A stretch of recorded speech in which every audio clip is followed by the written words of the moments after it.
Hey, what's going on, everybody? It's Tuesday, April 15th, tax day. Watching a little boxing here. It seems like it's easy, right? When you look at boxing, you think like very simple, but when you get in there, it's not so easy, let me tell you.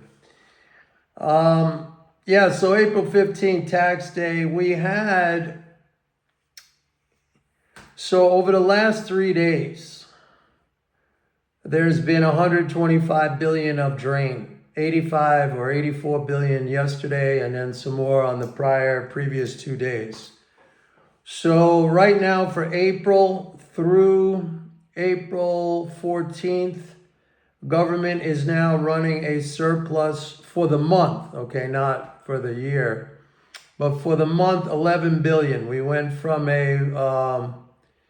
like a 107 something billion deficit to 11 billion, or 114 billion deficit, and that was the peak deficit in April. Now it's an 11 billion surplus, so a drain of 125 billion.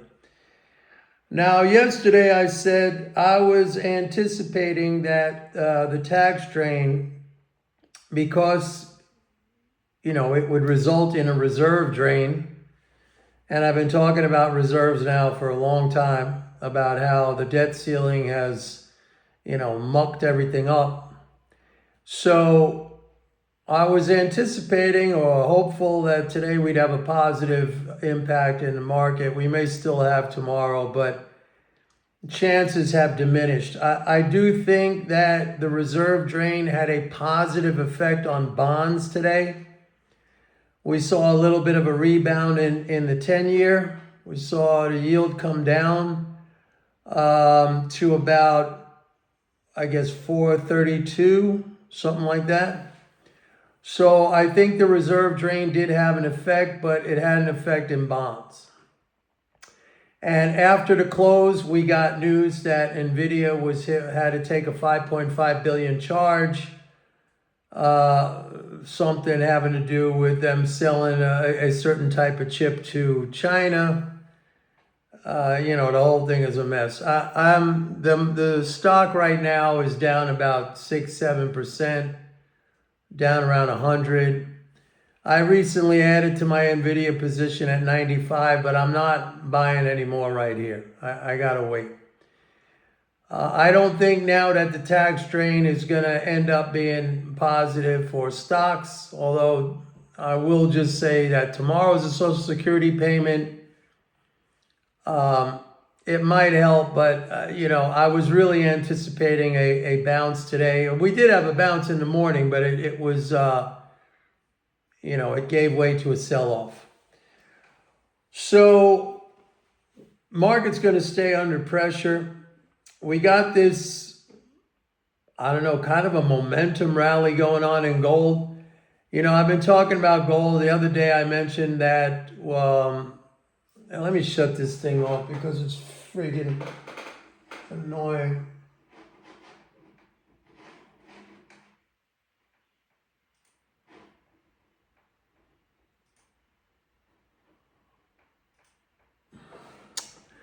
Yeah, so I mentioned the other day, I was talking about the open interest in gold, futures open interest in gold, how the whole entire rally since the end of January has been liquidation. I mean, it's really been spectacular. Like when you look at it, everybody's getting out, at least in the futures market.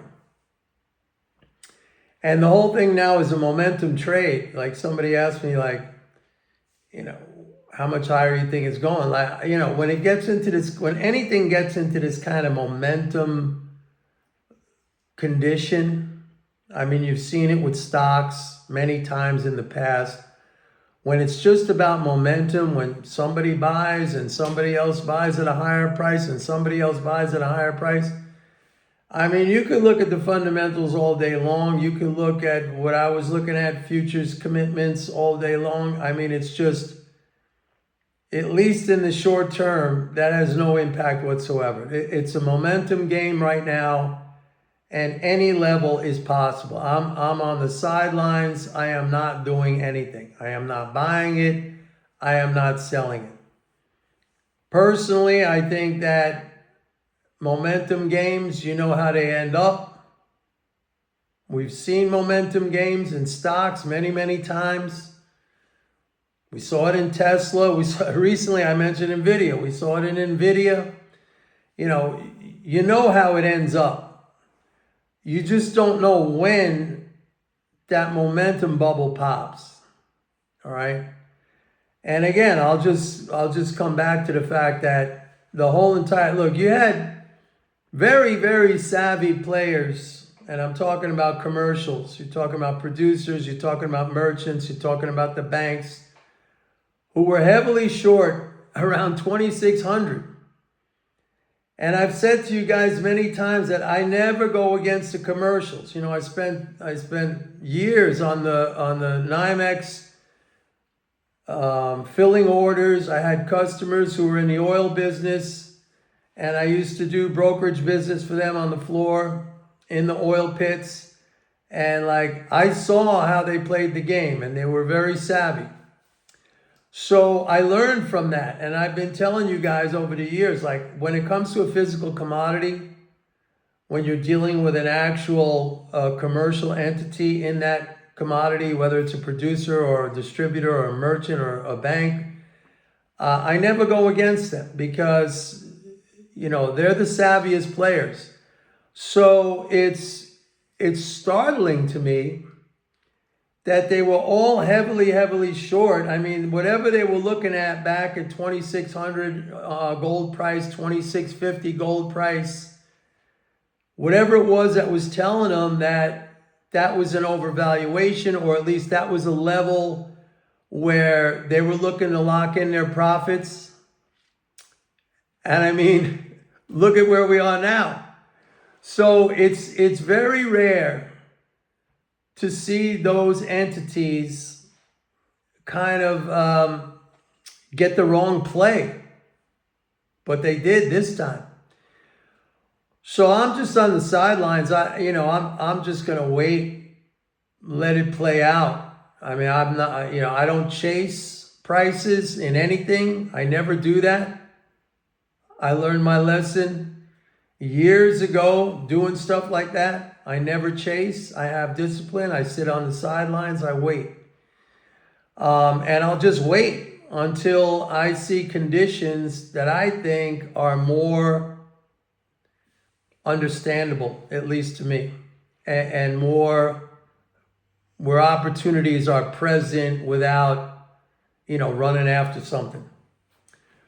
So, yeah, I think this is not a good, period right now for stocks with these tax drains. Again, I thought the effect it was going to have on reserves, which obviously you did get a drain in reserves. I thought, we'd get some bounce because that has been the pattern. But in general, I've always said, hey, we got a tax drain coming up. It's going to be negative for stocks. I mean, that hasn't been the case recently because of the debt ceiling, but the market's just on the defensive.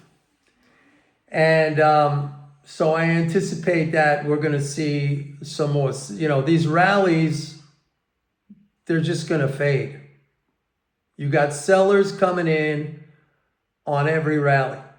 The other thing, if you want to talk about commitments again, I said weeks ago when the institutional asset managers had a net long S&P futures position of over 1 million contracts, and I was waving the caution flag on that. I was telling everybody, be careful with that number.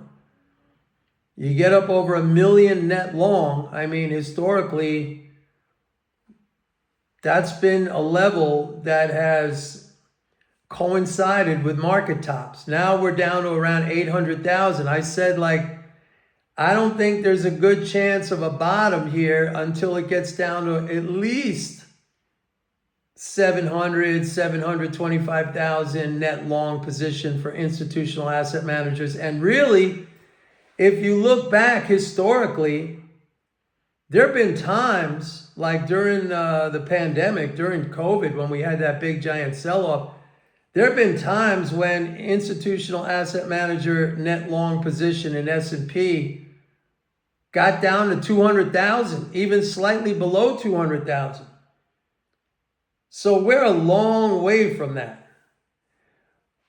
It doesn't mean it has to go there, but when you consider the fact that there's still a big long position that could be liquidated, that to me, I look at that as like potential energy. It's something that can blow. It's like a powder keg sitting there with the fuse. Maybe it hasn't been lit yet. Maybe it's been lit a little bit, long fuse. But like 800,000 net long, that's still a big, when you think about it, when you put it in context, those asset managers still have a very aggressive, bullish positioning in the S&P futures. So consider that. Anyway, other than that, not a lot to talk about today. We're just, we're in this mess. What can I tell you? I just think it's kind of disappointing when we have a policy now under Trump. To try to pretend like we're not in a globalized economy, to try to pretend like you're going to go it alone. I just think he's gotten a lot of bad advice. And I'll come back to what I've said many, many times. A bad belief system is like a disease in the body. And if you don't eradicate the disease, what happens? It kills the body eventually. And these beliefs, like this idea, to ignore or to pretend that it's not a globalized economy now. We're not in the 17th century or the 18th century. You have access with your freaking cell phone instantaneously. That little thing in your pocket, that computer, it taps you into all over the world instantaneously, every bit of information and news, markets. You can order things, you can buy things online. You got, you can put your ideas out there. It's kind of it's very naive to think like we're going to go back to this mercantilist kind of system. I don't know. Like I said before, I hope he succeeds. But it just, to me, it seems very, very naive to nowadays undertake a policy which kind of ignores or pretends that a global economy, we're all linked together, to kind of pretend that doesn't exist anymore. And you're going to extract yourself from that and isolate yourself from that. And somehow, I don't know. Doesn't sound like a good idea to me. Anyway, that's about it for now. So have a great evening. Please like and subscribe. If you've done that already, thank you very much. And don't forget, go to my website, pitbulleconomics.com. Sign up for a 30-day free trial to MMT Trader. Tomorrow we get the EIA. By the way, there was a 2.4 million build in crude in the API statistics tonight. We'll get the EIA report tomorrow. Take a look at demand. Take a look at exports. By the way, fiscal flows are still, leading flows are still very strong. So, and that, I go by leading flows and I go by net government transfers. Both of those things, although net government transfers have kind of plateaued out. And that was one of my concerns. I wanted to keep an eye on that. But leading flows, that's like, use a swimming pool analogy. That's the water coming out of the pipe into the swimming pool. It's coming out with a very, very high pressure, strong flow. So when you take that into account, that kind of suggests that everything that's going on is an emotional reaction to these new policies, the tariffs specifically. But like I said, I'm watching the net flow. The net flows are the level of the swimming pool. The leading flows, that's the water coming out of the pump, out of the pipe into the pool. So like the swimming pool level was rising through the whole fiscal year, it was rising. Now it has reached a level and it's stable. Not going down, it went down a little tiny bit in the latest week. A little bit. Like if the pool had a 6-foot depth, maybe now it's like 5'10", 5'8", 5'10", something like that. Went down a little bit of a drain. If it keeps on doing that, then that's a problem. Then we're in recession. Okay? But if it stays here at 5'10", then we got to get through all this other stuff, this panic, this, that's all I can tell you right now. Anyway, that's it for tonight, folks. Have a good one. Thank you. Bye.